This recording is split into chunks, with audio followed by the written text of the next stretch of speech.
Mackay to the wing position on the member stand side. Oh, Jesselenko, you beauty!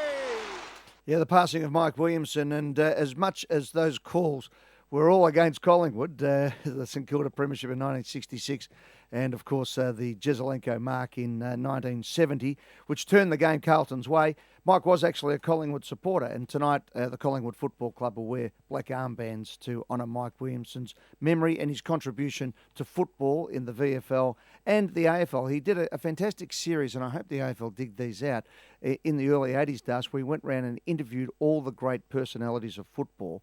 And just his distinctive way of interviewing, because he had a sense of humour about him. The great thing about Mike was that he used to, it inspired me. I thought he was the perfect person on TV. He called the footy with great gusto and great passion. He went back, hosted the Palacco Footy Inquest, and then the Penthouse Club that night, and did a bit of a song and dance routine.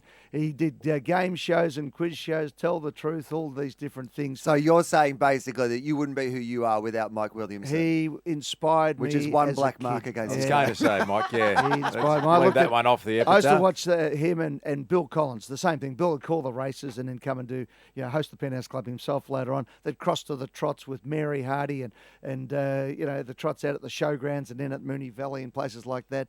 It was just magical television. It was what we did. We didn't have anything else in our lives, really. We used to just Saturday night, you watch the Penthouse Club after watching the big replay and going to the game early that day. Again, so the Penthouse Club, I don't even know that reference. What was the Penthouse Club? Okay. So the Penthouse Club was so Saturday nights. You'd come home from the footy. You'd race home. You'd watch the big replay. The Palacco Football Inquest would come on, and then you would. There was a show called the Penthouse Club, and it was Mary Hardy and Mike Williamson to start with. Later on, Bill Collins hosted it, and Ernie Sigley as well. And Mary Hardy was so avant-garde in those days, and she was dangerous as a comedian. One of the great comedians. They all had radio shows and did all this type of thing. But they would have. I remember it was Sexy Legs. Porton was one of the singers, and Shirlene Clancy and the Hawking brothers, and all these people. And would they do a come live? If there was a race on at the trots down at No, the show, they'd part of the show was they would cross to the trots. Cross to the trots. Race through the trots coming up. Yeah. The Red Hots. Ray Benson, and a generation of people can remember Pure Steel, Paleface Adios, all these amazing trotters that no one ever hears of. The Inter-Dominion was massive in those days because My it was dad great. always talks about that was Saturday night in Melbourne. Yeah. You played footy for the Bulldogs on the Saturday, and then you went to the trots. Everyone went, and that was Mate, Well, weirdly That's where enough, I met these my days, mum. My mum was weirdly working at the enough, trots. these days you go to an Essendon function and then you get the trots. But what happened? What happened to us was it became so big that they had to take it out of the showgrounds and they put the trotting track in at Moonee Valley with the big lights. That's how big it was. Yeah. So Saturday night you'd have that, and they were doing all sorts of singing and dancing and comedians and anyone who came to town. And it was sort of the Saturday night version of what Graham Kennedy and Bert were doing Yeah. on Channel 9. So Mike used to do all that. Then he was a great tennis commentator.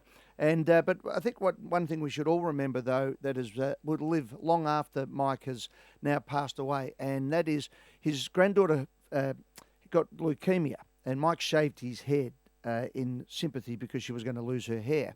And I received a phone call from Mike one day, probably what would it be now, 25 years ago.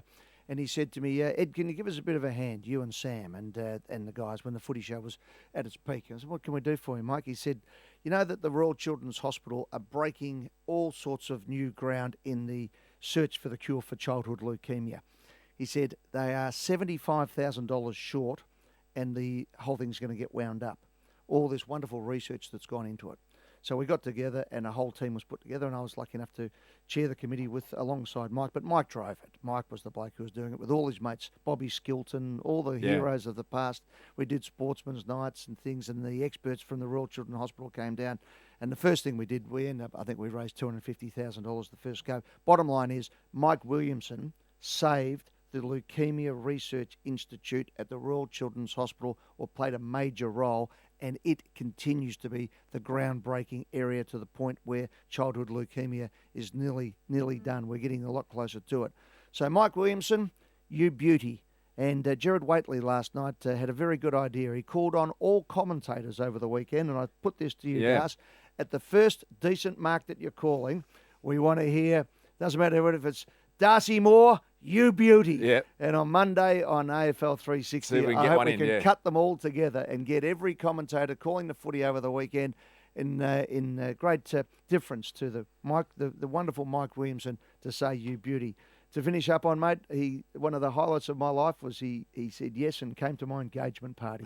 I loved him so much when he came down there, and as it turned out, he ended up at the Classic in Brighton, where he spent the last part of his life alongside my mum and dad who lived down there, so had a bit of time with Mike in a social setting. He was a wonderful Melburnian, a wonderful broadcaster, and we say, valet Mike Williamson, you beauty.